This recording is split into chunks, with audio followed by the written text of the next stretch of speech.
할렐루야. 여러분 감사합니다. 지난 한 주도 여러분 하나님의 은혜 가운데 믿음으로 잘 지내시고 오늘도 거룩한 주님의 날을 맞아서 주실 은혜를 사모하고 또 예배를 사모하고 무엇보다 구원하신 주님께 감사한 마음으로 예배의 자리에 나오신 여러분 모두에게 오늘도 살아계신 하나님의 큰 은혜와 평강이 여러분의 삶과 가정과 또 모든 지경 가운데 넘치시기를 주님의 이름으로 간절히 축원합니다. 우리 옆에 분과 인사 나눌까요? 오늘도 잘 나오셨습니다. 사랑하고 축복합니다. 하나님이 당신을 사랑하십니다. 제가 매번 느끼지만 이때가 분위기가 제일 좋은 것 같아요. 여러분 이 분위기를 집에 갈 때까지 유지하시면 너무 좋을 것 같아요. 서로 만날 때마다 환영하고요. 저는 오늘 부목사님이 봉독한 마태복음 15장의 말씀을 가지고 은혜 안에 살아가려면이라는 제목으로 오늘도 우리에게 주시는 하나님의 귀한 뜻을 함께 나누고자 합니다. 여러분 오늘 말씀을 보면 어디 말씀과 너무 흡사하냐? 오병이어의 기적과 너무 흡사하죠. 광야 같은 아무것도 없는 곳에 수많은 사람들이 모여 있는데 3일 동안 아무것도 먹지 못했어요. 그래서 예수님이 떡 7개와 물고기 2마리로 그들을 배불리 먹이시고 7 강주리를 남겼다고 하는 소위 칠병이어의 기적이 기록된 것이 오늘 본문의 말씀입니다. 근데 정확히 말하면 칠병이어가 아니고 칠병이사모라고 말하는 게 맞아요. 왜냐하면 오늘 34절에 보면 떡 7개와 작은 생서 2마리가 있나이다 그러거든요. 2마리라고 딱 집어서 이야기하지 않고 2마리 정도 됩니다라고 표현해주고 있어요.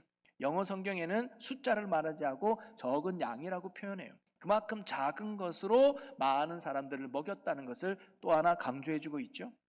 그래서 오병이어와 칠병이어는요 많은 부분에 공통점이 있고 차이점이 있습니다. 공통점은요 아무것도 없는 허허벌판에서 배고픈 무리들 예수님이 적은 음식을 가지고 그들을 다 배불리 먹이시고 많은 양을 거두었다는 공통점이 있어요. 그래서 어떤 학자는요 동일한 사건을 기록한 것이 아닐까라고 보기도 합니다. 왜냐하면 그 구조와 내용이 너무 흡사하거든요. 그런데 가만히 보면 이 두 사건에는 분명한 차이가 있다는 걸 알 수가 있습니다. 제가 그 차이를 도표로 한번 만들어 봤는데요. 오병이어와 칠병이어의 차이입니다. 먼저 장소가 달라요. 오병이어는 해변가, 빈들, 그래서 푸른 잔디에 앉히니 하는 표현이 나오잖아요. 근데 오늘 일어났던 칠병이어는 산속에 있는 광야입니다. 광야에서 이 사건이 일어났다고 가르쳐 주고요. 또 굶은 기간이 오병이어는 하루 굶었어요. 그러나 칠병이어는 3일 동안 굶었다고 나옵니다. 그리고 시작한 게요. 오병이어는 제자들이 먼저 시작했어요. 예수님, 이 무리로 하여금 먹을 것을 사 먹게 하는 게 어떨까요? 라고 제자들의 건의로 시작했지만 칠병이어는 예수님이 먼저 시작하셨습니다. 내가 이들을 먹여야 되겠다라고 말이죠. 또 조건은 오병이어는 한 소년이 먹을 만한 작은 오병이어입니다. 근데 칠병이어는 제자들이 가지고 있었던 떡 7개와 작은 생서 2마리였습니다. 또 남긴 것을 보면 오병이어는 12바구니를 남겼고 칠병이어는 7 광주리를 남겼다고 말해요. 또 중요한 건 사실 오병이어는 유대인들을 대상으로 했던 기적이었다면 오늘 칠병이어는 이방인들을 대상으로 했던 기적이 바로 칠병이어였습니다. 자, 이러면서 마태는요 얼핏 보기에는 비슷한 두 사건을 하나는 14장에서 하나는 15장에서 우리에게 가르쳐주고 있는데요. 마태가 이런 사건을 연속해서 기록한 이유는 뭘까요? 바로 예수님이 우리에게 어떤 분인가를 마태는 다시 한번 강조해주고 있습니다. 즉 예수님은 우리의 생명의 양식이 되고 생명의 떡이 됨을 우리에게 가르쳐주고 있는 것이죠. 그러면서 언제 어디서나 그것이 빈들이든 아니면 그것이 광야이든 상관없다는 거예요. 또 어떤 조건이든 오병이어를 가지고 있든 칠병이어를 가지고 있든 상관없이 또 그게 누구든지 유대인이든 이방인이든 상관없이 예수님이 계신 그곳에 예수님이 함께하는 그곳에 생명을 살리는 놀라운 풍성함이 일어난다는 사실을 성경이 우리에게 가르쳐 주고 있는 것이죠. 여러분 오늘도 예수님은 우리의 배고픔을 채우고 우리를 살리는 생명의 양식이 됨을 믿으시기를 바랍니다. 그러면 예수님이 우리의 생명의 떡이 된다는 것은 어떤 의미일까요? 여러분 영어 성경에는 빵이라고 나옵니다. 생명의 빵. 빵은 그들이 주식 아닙니까? 그럼 오늘날 한국인 우리 사람에 맞게끔 표현한다면 생명의 밥이죠. 밥. 예수님이 우리의 생명의 밥이라고 말할 수 있어요. 여러분 한국 사람에게 밥이 갖는 의미가 뭡니까? 그것은 살아가는 힘의 원천 아니에요? 여러분 우리가 흔히 은사할 때 뭐라고 물어봅니까? 식사하셨습니까? 너 밥 먹었니? 이게 우리의, 아니면 우리 나중에 밥 한 끼 하자, 이런 인사를 나누잖아요. 그게 왜일까요? 정말로 먹고 살기 힘들 때, 정말 굶주릴 때 밥 한 끼가 주는 힘이 있기 때문은 아닙니까? 너 밥 먹었니? 안 먹었니? 야 그럼 일로 와. 밥 먹고 시작하자. 야 밥을 먹어야 그래도 우리가 일할 수 있고 밥을 먹어야 살아갈 수 있는 게 아니니? 그러니까 우리가 밥 먹고 시작하자. 그런 의미로 시작한 인사였을 거예요. 즉 이 인사의 말의 의미는 너가 살아가려면 밥을 먹어야 돼. 또는 밥 먹어야 너가 살아갈 수 있어. 이런 의미의 인사겠죠. 한마디로 말하면 밥은 내가 살아가는 삶의 원천이요 힘이 된다는 것을 알 수가 있습니다. 즉 밥 없으면 살아갈 수 없다는 표현이죠. 마찬가지입니다. 예수님이 생명의 밥이 된다, 생명의 떡이다, 이 말씀의 의미가 뭘까요? 예수님 없이는 살아갈 수 없다는 거예요.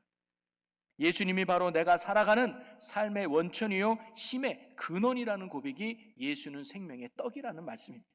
예수님만이 절망 속에 있는 나를 능히 일으키는 살아있는 소망이 되고, 예수님만이 쓰러져 넘어져 지친 우리를 다시 일으켜 세우는 살아있는 힘이 되는 것이고, 예수님만이 죽었던 나를 다시 살리는 생명이 되신다는 말씀입니다.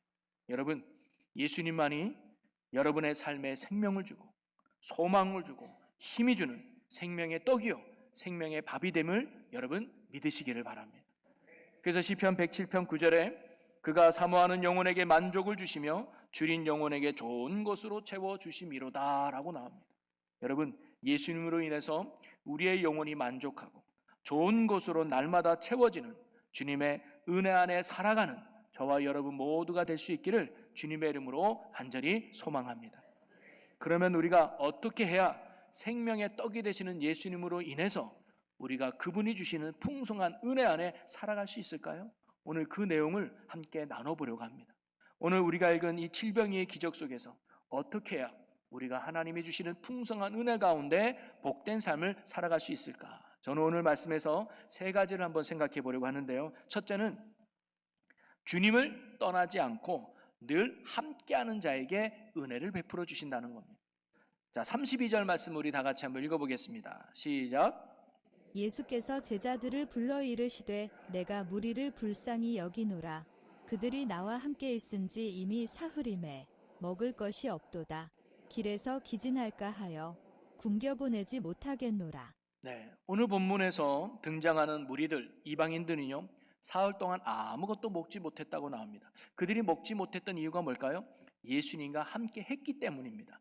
예수님을 떠나지 않고 함께 했기 때문에 그들이 사흘 동안 아무것도 먹지 못했다는 거예요. 그러면서 그 배고픈 그들이 예수님의 능력으로 채워줄 수 있었던 첫 번째 은혜의 비결은 그들이 예수님을 떠나지 않았다는 데 있다. 예수님과 늘 함께 했기 때문에 예수님의 은혜를 경험할 수 있었다는 것.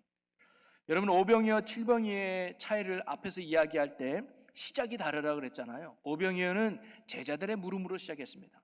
이들을 마을로 가서 먹이는 게 좋겠습니다. 그러나 칠병이어는 예수님이 먼저 무리들을 먹이기로 하셨다는 거예요. 내가 배고픈 이들을 먹여야 되겠다. 그렇게 해서 시작된 거거든요. 이것은 무리와 제자들이 예수님 우리가 배가 고프니까 먹을 것을 좀 우리에게 주십시오라고 간구하지 않았음에도 불구하고 예수님이 미리 그들의 배고픔을 아시고 채워주셨다는 것입니다. 이것이 놀라운 은혜인데요. 여러분, 그래서 플레모라고 하는 신학자는 칠병이어에 대해서 이것은 마태복음 6장 33절의 성취와 같다라고 이야기했습니다. 마태복음 6장 33절은 이런 말씀이 있죠. 그런즉 너희는 먼저 그의 나라와 그의 의를 구하라. 그리하면 이 모든 것은 너희에게 주시리라. 이 말씀이 성취됐다는 걸 보여주는 사건이 칠병이어라는 거예요. 여러분, 이 말씀의 의미가 뭡니까? 너희가 먼저 주님의 나라와 주님의 뜻을 구하는 믿음의 삶을 살아가면 우리 주님께서 이 땅에서 필요한 모든 것들을 너에게 채워주실 거야 라는 말씀 아닙니까? 오늘 무리들과 제자들도 비록 사흘 동안 집에도 가지 않고 먹는 것도 굶어가면서 배고픔 속에 있었지만 그들은 주님과 함께하는 것이 좋았습니다. 주님의 말씀 듣는 것이 좋았습니다. 그래서 그들은 주님을 떠나지 않고 3일 동안 내내 예수님과 함께 했다는 거예요. 그럴 때 예수님은 그들의 배고픔을 아시고 칠병이어로 그것에 모인 모든 사람들을 다 배불리 먹이셨다는 거예요.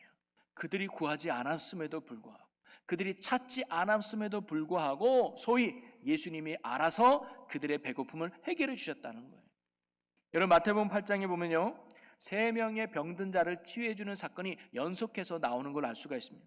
첫 번째가 나병 환자가 치유받는 사건이 나와요. 나병 환자는 자신의 문제를 놓고 예수님께 나온 거예요. 두 번째는 백부장의 하인을 고쳐주는 이야기가 나옵니다. 백부장은 자신의 문제가 아니라 자기가 사랑하는 하인, 이웃의 문제를 놓고 예수님께 기도한 거예요. 그리고 마지막 고침받은 사람이 누구냐? 베드로의 장모가 치유받습니다. 그런데 베드로의 장모가 치유받을 때는 장모가 구한 것도 아니에요. 예수님 나 좀 고쳐주세요 하지 않았습니다. 베드로가 우리 장모 좀 고쳐주세요라고 타인을 위해 백부장처럼 기도한 것도 아니었습니다. 구하지도 않았는데 소위 예수님이 알아서 장모의 병을 치료해 줬다는 거예요. 여러분, 왜 예수님은 구하지도 않았는데 알아서 베드로의 장모의 열병을 치유해 주셨을까요? 그거는 베드로가 먼저 그의 나라와 그의 의를 구하는 삶을 살고 있었기 때문입니다. 그는 자신의 모든 것들을 버리고 예수님을 따릅니다. 그래서 예수님과 함께, 그리고 주님을 떠나지 않고 주님과 동행하는 믿음의 삶을 살아갔을 때 하나님은 그가 구하지 않아도 그의 필요를 알고 그의 문제와 아픔을 능히 치유해 주셨던 것이죠. 사랑하는 성도 여러분, 오늘 성경에 나오는 무리들이 예수님으로 인하여 풍성한 은혜를 누릴 수 있었던 이유는요, 그들이 어디 있느냐는 중요하지 않았습니다. 빈들이나 광야나 중요하지 않고요, 그들의 조건, 가진 것이 중요하지 않았습니다. 5병이었냐 7병이었냐 중요하지 않았습니다. 하루를 굶었느냐 사흘을 굶었느냐도 중요하지 않습니다. 그들이 유대인이냐 이방인이냐도 중요하지 않았습니다. 그들에게 있어서 정말로 중요한 거, 다름이 아니라 예수님과 함께 했느냐가 중요했던 거예요. 여러분, 오늘도 마찬가지입니다. 우리가 예수님으로 인하여 풍성한 은혜를 누리는 자가 되기 위해서는 여러분, 우리가 어느 교회를 다니느냐는 중요하지 않습니다. 내 직분이 무엇이냐도 중요하지 않습니다. 여러분이 교회를 20년 다니든 아니면 오늘 처음 나오든 기간이 중요한 게 아닙니다. 지금 여러분이 주님과 함께하고 있는가? 지금 여러분이 주님을 떠나지 않는 믿음의 삶을 살아가고 있는가? 그게 중요하다는 거예요. 여러분을 예수님을 나의 주로 믿고 예수님을 결코 떠나지 않고 참 포도나무 되시는 예수님께 꼭 붙어서 그분을 결코 떠나지 않는 믿음의 굳건한 삶을 살아가고 있다면 때가 됐을 때 생명의 떡이 되시는 예수님께서 여러분을 채워주시고 먹이시고 넉넉함으로 인도해 주실 줄로 믿습니다. 그러니 여러분, 힘들고 어려워도 주님을 떠나지 마시고 예배의 자리, 기도의 자리, 말씀을 지켜가면서 주님 안에 힘써 살아가는 여러분 모두가 되시기를 주님의 이름으로 간절히 축원합니다. 두 번째로 은혜를 안에서 살아가려면요, 베푸신 은혜를 기억하고 잊지 않는 자에게 은혜를 베푸신다는 거예요. 여러분, 예수님께서 오병이어로 5,000명을 먹이셨을 때 몇 바구니를 남겼죠? 12바구니잖아요. 오늘 7병이어로 4,000명을 배불리 먹이시고는 몇 광주리를 남기셨습니까? 7광주리를 남겼어요. 여러분, 예수님께서 왜 남기셨을까? 특별히 오병이어는 바구니라는 표현을 쓰고 7병이어는 광주리라는 표현을 씁니다. 바구니와 광주리는 크기의 면에서 좀 달라요. 바구니는 작은 자루로 한다면 광주리는 좀 큰 자루를 의미합니다. 그래서 광주리를 헬라어로 스피리스라고 말하는데 사도행전 9장 25절에 이 단어가 씁니다. 뭐라고 나오냐면 그의 제자들이 밤에 사울을 광주리에 담아 성벽에서 달아 내리니라 그래요. 즉 광주리는 성인 하나가 들어갈 정도의 넓은 큰 자루를 의미하고 있는 거예요. 그래서 아마 7병이어는 많은 양의 음식을 거두었던 것 같습니다. 자, 그러면 12바구니를 거두든 7광주리를 거두든 예수님은 왜 음식을 남겼을까요? 계산착오였을까요? 야, 나는 7,000명인 줄 알고 했는데 5,000명이었구나. 야, 나는 8,000명인 줄 알고 했는데 4,000명밖에 안 되네. 아, 내가 계산착오했네. 아니면 조금 내가 능력을 오버했구나. 예수님이 실수했을까요? 여러분, 그렇지 않습니다. 중요한 건 숫자가 갖는 의미가 있기 때문입니다. 여러분, 12라고 하는 숫자의 의미가 뭐냐면 12는 모든 것을 의미해요. 전체를 의미해요. 그래서 12지파 그러면 이스라엘 전체를 말하는 거고 12제자 그러면 모든 사람의 제자가 됨을 의미하는 거예요.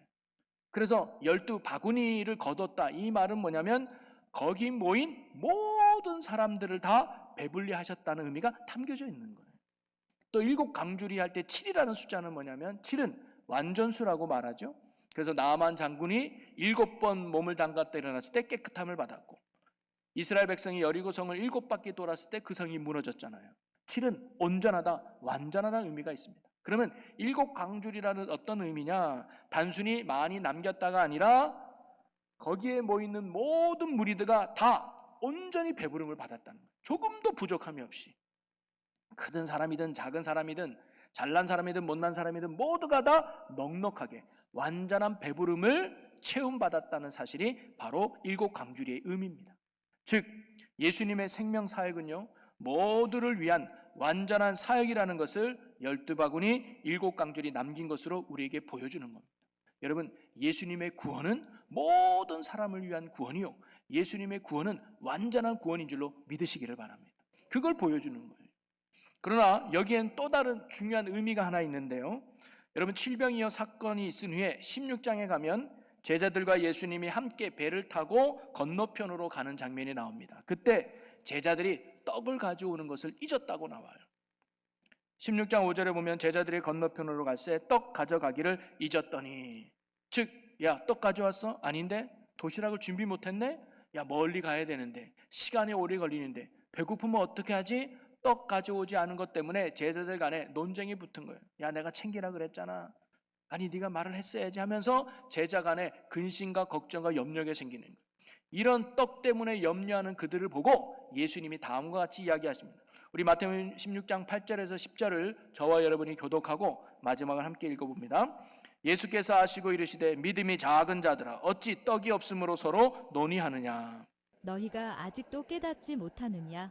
떡 5개로 5,000명을 먹이고 주운 것이 몇 바구니며 떡 7개로 4,000명을 먹이고 주운 것이 몇 강주였는지 기억하지 못하느냐.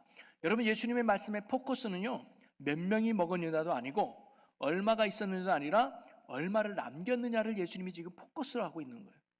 야, 내가 떡 5개로 5,000명을 먹이고 몇 바구니를 남겼지? 12개요. 그러면 떡 7개로 4,000명을 먹이고 주운 광주리가 몇 개지? 7광주리요. 아마 예수님과 제자들이 탄 배 안에는 바구니와 강주리가 있었는지도 모릅니다. 아마 예수님은 저 바구니를 봐라, 저 광주리를 봐라, 그러면서 예수님이 지금 뭘 가르쳐 주는 거예요? 저 바구니와 강주리를 보면서 과거의 작은 양이라 할지라도 우리를 능히 먹이시는 예수님을 기억하라는 거예요. 예수님의 은혜를 생각하라는 거예요. 그러면서 오늘도 우리를 채우시고 역사하실 주님을 붙들라는 믿음의 고백이죠. 그러면서 바로 바구니와 강주리를 남기신 이유가 뭐냐? 그 남긴 것을 바라보면서 주님의 베푸신 은혜를 깨닫고 주님을 더욱 바라보라고 하는 은혜의 흔적이 바로 바구니와 강주리였다는 사실입니다. 그래서 칼뱅은요, 이런 말을 했습니다. 과거의 경험이 우리로 하여금 미래로 하나님이 베푸시는 은총을 기대케 하는 것이다. 여러분, 신앙생활은 다른 게 아니라 어제의 은혜를 기억하고 오늘 은혜 주실 주님을 소망하며 사는 것이 신앙생활입니다. 그럴 때 오늘도 어제와 동일한 은혜가 오늘은 믿음으로 살아가는 우리에게 주어지는 줄로 믿으시기를 바랍니다. 요한복음 5장에 보면 베데스다 연못에서 38년 된 병자가 있어요. 그래서 예수님이 그를 불쌍히 여기셔서 예수님이 그를 치유해 주죠. 치유해 주시면서 예수님이 이렇게 말씀하셨습니다. 요한복음 5장 8절을 보면 예수께서 이르시되 일어나 내 자리를 들고 걸어가라 하시니, 그래요. 이제 그 자리에서 일어나라, 너는 치료받았다, 이렇게 말씀하면 좋은데 예수님은 내 자리를 들고 걸어가라는 거예요. 그 자리가 어떤 자리입니까? 38년 동안 누워있던 자리예요. 아마 이 병자는 어떻게든 이 자리에서 벗어나고 싶었을 거예요. 지긋지긋한 자리, 냄새나는 자리, 고름이 썩어있는 이 자리, 버리고 싶은 그 자리. 그러면 내가 건강해졌으면 그 자리를 버리는 게 맞죠. 근데 예수님은 그 자리를 들고 걸어가라는 거예요. 왜 예수님은 그 자리를 들고 걸어가라고 했을까요? 분리수거 때문에? 야, 그래도 쓰레기는 네가 치워야지, 그 냄새나는 거 그다 두면 안 되지 않냐? 가지고 집에 가서 버려라 하면서 예수님이 그 자리를 들고 걸어가라는 게 아니라 그 자리를 보면서 기억하라는 거예요. 내가 과거에 어떤 사람이었는가? 맞아, 내가 저 자리에 누워서 일어나지도 못했던 사람이지, 저 자리에 누워서 죽음을 기다렸던 사람이지. 그런데 내가 지금 뭐예요? 예수님의 은혜로 구원받아서 이렇게 멀쩡하게 살아있구나 하면서 그 자리를 보면서 누굴 기억하라는 거예요? 예수님을 기억하라는 거예요. 그리고 기억하라는 이유가 뭐예요? 그래서 오늘도 예수님을 붙들고 살아가라는 거 아니겠습니까? 사랑하는 성도 여러분, 여러분에게는 하나님의 은혜를 기억할 만한 은혜의 흔적이 여러분에게는 있습니까? 제자들은 바구니와 강주리가 바로 생명의 떡이 되신 예수님을 기억하는 은혜의 흔적이었습니다. 그리고 38년 된 병자는 내가 38년 동안 누웠던 그 자리가 나를 살리신 예수님을 기억해내는 은혜의 흔적이었습니다. 여러분은 오늘 나를 사랑하시고 나의 능력이 되시는 주님의 은혜를 생각해낼 은혜의 흔적이 여러분에게 있습니까? 하나님은 반드시 그 은혜의 흔적을 남겨두신다는 거예요. 자, 그러면서 오늘날 예수 믿고 구원받은 모든 사람들이 하나님의 은혜를 기억할 은혜의 흔적을 우리에게 남겨주셨습니다. 그게 뭐냐? 바로 십자가입니다. 십자가가 은혜의 흔적이라는 거예요. 예수님이 십자가를 이 땅에 남기신 이유는 십자가를 바라보면서 주님이 우리를 얼마나 사랑하셨는지, 그 십자가를 바라보면서 내가 얼마나 큰 죄인이었는지, 그리고 그 십자가를 바라보면서 예수님이 나에게 어떤 분이었는가를 다시금 되새겨보며 기억하라는 거예요. 그리고 그 은혜를 잊지 말라는 겁니다. 그리고 오늘 다시 주님을 붙들고 믿음 안에 살아가라는 거예요. 십자가에서 보여주신 예수님의 그 사랑과 능력은 오늘도 변함없는 줄로 믿으시기를 바랍니다. 여러분, 개그맨 중에 정종철이라는 분이 있어요. 옥동자로 이제 유명했죠. 근데 그분이 인기 개그맨일 때 한때 간증을 많이 다녔습니다. 그러나 돈을 벌고 싶은 욕심에 사역도 그만두고 심지어 주일 예배까지 나가지 않게 돼요. 그러면서 한동안 주님을 떠나게 됩니다. 아니나 다를까 하는 모든 사업들이 망하게 되고 계획했던 모든 것들이 틀어지게 되는 거예요. 안 풀리게 됩니다. 그러면서 사람들도 다 떠납니다. 그러면서 심각한 우울증까지 이 사람이 안게 됩니다. 그리고 힘든 시간을 보내고 있을 때 그때 불신자였던 지금의 아내가 정종철 씨에게 말하길, 당신 왜 이렇게 힘든 줄 알아? 전에 다니던 교회 안 다녀서 그래. 다시 교회 나가야 돼 당신. 그래서 억지로 이 정종철 씨를 데리고 근처 교회로 나갔다는 거예요. 그래서 예배 시간에 데리고 간 거예요. 주차장에 도착했을 때 발이 떨어지지 않았지만 그래도 억지로 예배당의 문을 열고 들어가 앉았는데 그 순간 저 앞에 보이는 십자가가, 그분 표현은 확 자기한테 와닿았다는 거예요. 그러면서 자기를 덮는 거예요. 그러면서 그 자리에서 꼬꾸라지면서 주님, 제가 잘못했어요 하면서 눈물로 회개하더라. 십자가 오는 순간 주님이 나를 이렇게 사랑했었는데, 주님이 나를 이렇게 구원해 줬었는데 내가 그 은혜를 잊어버리고 세상에 방탕하며 살았구나 하면서 그 십자가 앞에 꼬꾸라졌다는 거예요. 정종철 씨에게 그 십자가는 뭐예요? 주님의 은혜와 사랑을 다시 되새기면서 주님께로 나아가는 은혜의 흔적이었던 것이죠. 여러분, 오늘도 마찬가지입니다. 여러분, 교회마다 왜 십자가를 걸어놓을까요? 멋있으라고 하는 게 아닙니다. 그 십자가를 바라보면서 주님의 은혜를 기억하라는, 주님의 사랑을 되새기라는 거예요. 그래서 오늘도 나와 함께 하시고 나를 사랑하시는 그 주님을 붙들고 살라고 하는 메시지가 십자가에 있는 줄로 믿으시기를 바랍니다. 오늘도 저와 여러분이 십자가를 바라보면서 내게 베푸신 하나님의 놀라운 은혜를 되새기면서 오늘도 그 사랑이 나와 함께함을 믿고 흔들림 없는 믿음으로 날마다 살아가는 저와 여러분 모두가 되기를 주님의 이름으로 간절히 축원합니다. 마지막으로요, 예수님은 우리가 어제의 믿음이 아니라 오늘의 믿음으로 살아가기를 원하신다는 거예요. 여러분, 제자들은 마태복음 14장에서 이미 오병이어라고 하는 놀라운 기적을 경험했습니다. 놀라운 축복을 받았어요. 그런데 동일한 상황이 펼쳐진 오늘 말씀을 보니까 제자들은요, 그때의 믿음이 안 보이는 거예요. 배고픈 그들에게 내가 먹을 것을 해야 되겠다라는 예수님의 말씀에 원래 제자들에게는 맞아요 예수님, 얼마 전에 오병이의 기적을 저희가 알아요. 오늘도 분명히 예수님께서 이 많은 사람을 능히 먹이실 줄로 저희는 믿습니다라는 반응을 보여야 되는 게 맞는데 제자들은 뭐라고 고백하느냐? 33절입니다. 같이 읽어봅니다. 제자들이 이르되 광야에 있어 우리가 어디서 이런 무리가 배부를 만큼 떡을 얻으리까? 제자들은 얼마 전에 오병이어라고 하는 큰 기적을 경험하고 정말로 예수님은 하나님의 아들입니다 라는 고백까지 했던 그 제자들이 똑같은 상황이 오자 그들은 뭐예요? 안 됩니다 주님, 못합니다 하면서 예수님을 보지 못하고 상황과 조건과 환경을 보면서 안 된다는 불신앙, 연약한 모습을 제자들이 보여주고 있어요. 그러나 이런 제자들에게 예수님은 과거의 오병이어를 언급하지 않았습니다. 예수님은 바로 새롭게 그들에게 기적과 능력을 베풀어 주셨습니다. 그러면서 예수님은 오늘 우리에게 이렇게 말씀하시는 것 같아요. 얘들아, 과거의 오병이어의 기적을 경험해도 그건 과거일 뿐이야. 오늘은 오늘의 믿음으로 새롭게 살아가야 돼. 오늘은 새로운 4,000명을 먹인 새로운 기적과 은혜로 살아가야 돼 라고 우리에게 말씀하고 있는 거란 말이죠.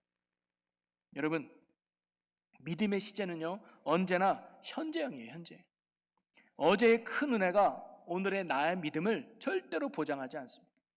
흔히들 과거에 나도 기도 많이 했어, 과거에 나도 뜨거웠어, 과거에 나도 성령 충만했어. 그러나 중요한 건 오늘이에요. 오늘.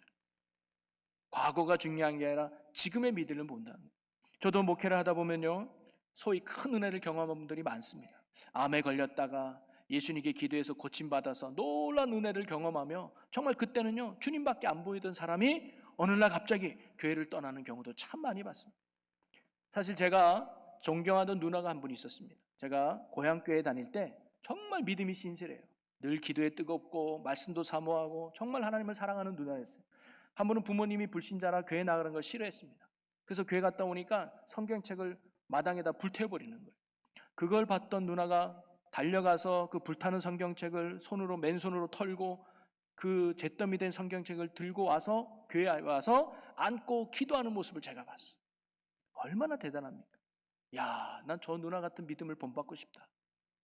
그런 고백을 했던 누나인데요. 이제 고등학교를 졸업하고 취업을 갔습니다. 저도 이제 고등학교 졸업하고 신학교를 갔더니 제가 신학교 간 걸 알고 누나가 연락이 왔어요. 야, 너 신학교 간다며? 잘 됐다 하면서 저도 그 누나 어디 사냐고 물어봤어요. 어디 산대? 교회는 어디 다니냐고. 그래서 장로교 다니면 감리교 가라고 하려고 제가. 누나 어느 교회 다녀? 그러니까 누나가 말하기를 나 교회 안 나가. 그런. 깜짝 놀랐어요. 왜? 바빠서. 저는요 망치로 뒤통수 한 대 맞은 줄 알았어요.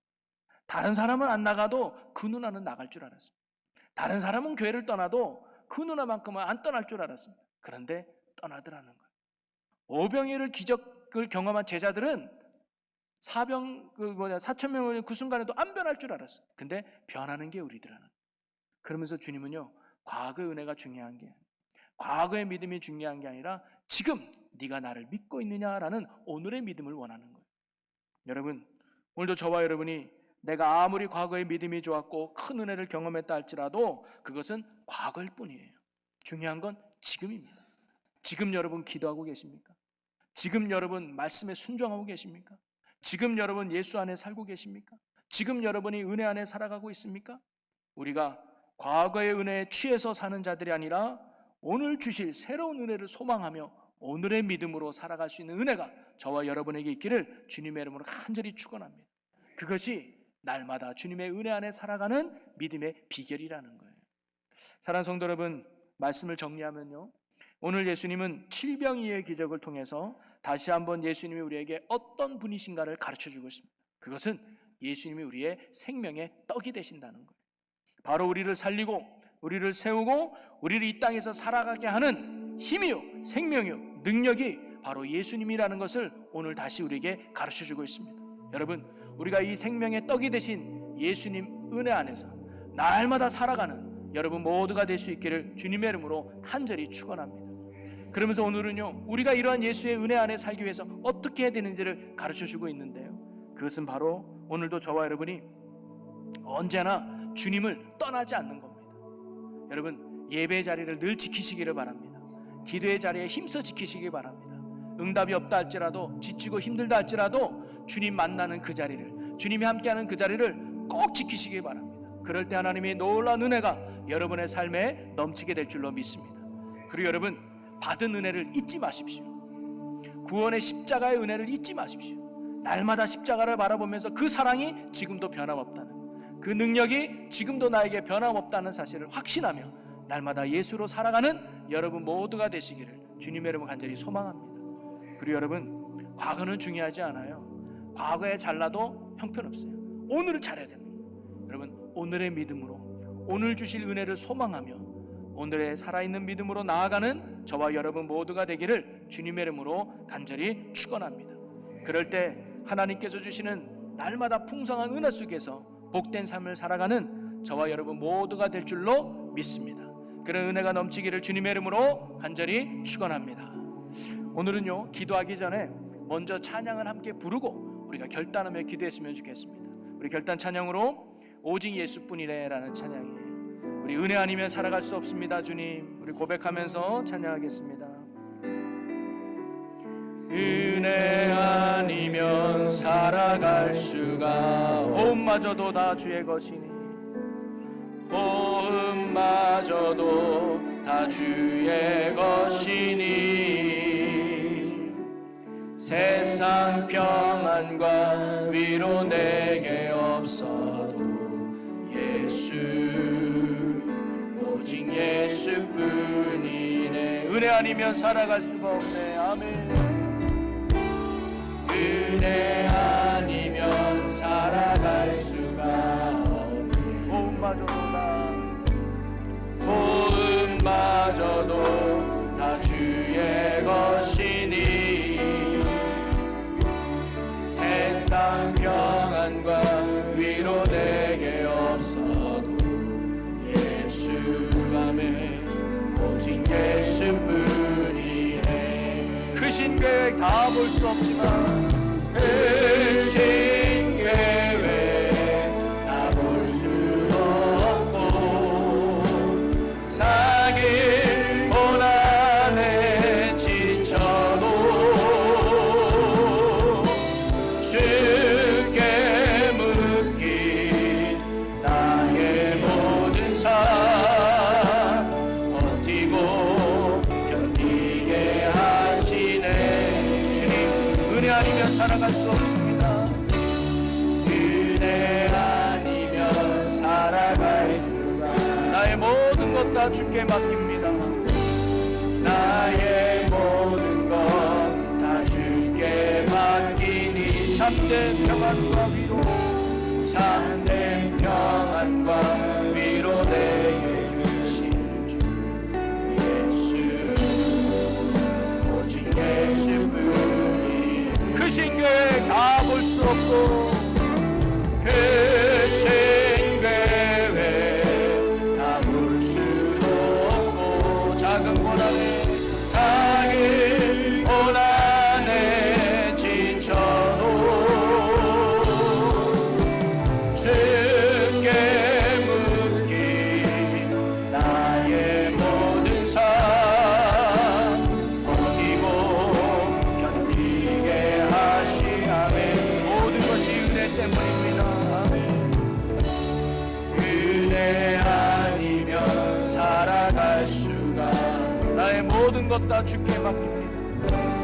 나의 모든 것 다 주께 맡기니 참된 평안과 위로 내게 주신 오직 예수 오직 예수뿐이네. 아멘. 여러분 이 시간 함께 기도하기 원합니다. 주님, 우리가 주의 은혜 아니면 살아갈 수 없습니다. 날마다 주의 은혜 안에 살아가는 저희들 되게 하여 주시옵소서. 그러기 위해 하나님 오늘 이 시간 결단합니다. 결코 주님 떠나지 않고 늘 예수와 함께하는 자 살아가게 하여 주시옵소서. 주님의 구원의 은혜를 잊지 않고 십자가 앞에 날마다 감사하며 사는 자 되게 하여 주시옵소서. 오늘 주신 은혜를 사모하며 오늘의 믿음으로 오늘을 사는 자 되게 하여 주시옵소서라고 우리 다같이 주여 한번 외치고 함께 동서로 기도합니다. 주여 예수님, 주의 은혜 아니면 살아갈 수 없습니다. 주의 은혜만이 나의 생명이요 능력이요 소망이 되는 줄을 믿사오니 예수로 사는 자가 되게 하여 주시옵소서. 그러기 위해 하나님 주님과 하시는 그 자리를 날마다 사모함으로 나아갑니다. 결코 주님 떠나지 않고 참 포도나무 신의 주님 안에 날마다 거하는 저희들 되게 하여 주시옵소서. 예배의 자리와 말씀의 자리와 기도의 자리를 언제나 지켜나가는 자 되게 하여 주시옵소서. 십자가를 바라보며 주의 은혜를 생각하며 감사함으로 나가는 저희들 되게 하여 주시옵소서. 오늘 주실 은혜를 사모하며 오늘의 믿음으로 살아가는 저희들이 되어서 날마다 베풀어 주시는 은혜 안에 승리하며 나아가는 하나님의 귀한 자녀들 되게 하여 주옵소서. 믿음대로 됐죠. 은혜 안에 살지어다. 아멘. 주여 믿음 주시고 성령의 능력 가운데 충만함으로 인도하시고 이끌어 주시옵소서. 아멘. 주님 감사합니다. 살아계신 하나님, 우리는 주님의 은혜가 아니면 살아갈 수 없는 연약한 존재인 줄로 믿습니다. 날마다 베풀어 주시는 주의 은혜로 살아가는 우리 모두가 되게 하여 주시옵소서. 그러기 위해 하나님, 언제나 주님을 떠나지 않고 늘 주님과 함께하는 믿음의 삶 사는 저희들 되게 하여 주시옵소서. 십자가를 바라보며 지금도 변함이 없는 사랑과 능력으로 우리와 함께 하시는 주님을 붙들고 살아가게 하여 주시옵소서. 오늘도 새로운 은혜를 주실 그 주님을 사모하며 오늘의 믿음으로 오늘의 믿음의 자리를 굳게 지켜나가는 신실한 주의 성도들 되게 하여 주시옵소서. 감사와 능력을 주님께 고백하며 이 모든 강 우리 주 예수 그리스도의 이름으로 기도하옵나이다. 아멘.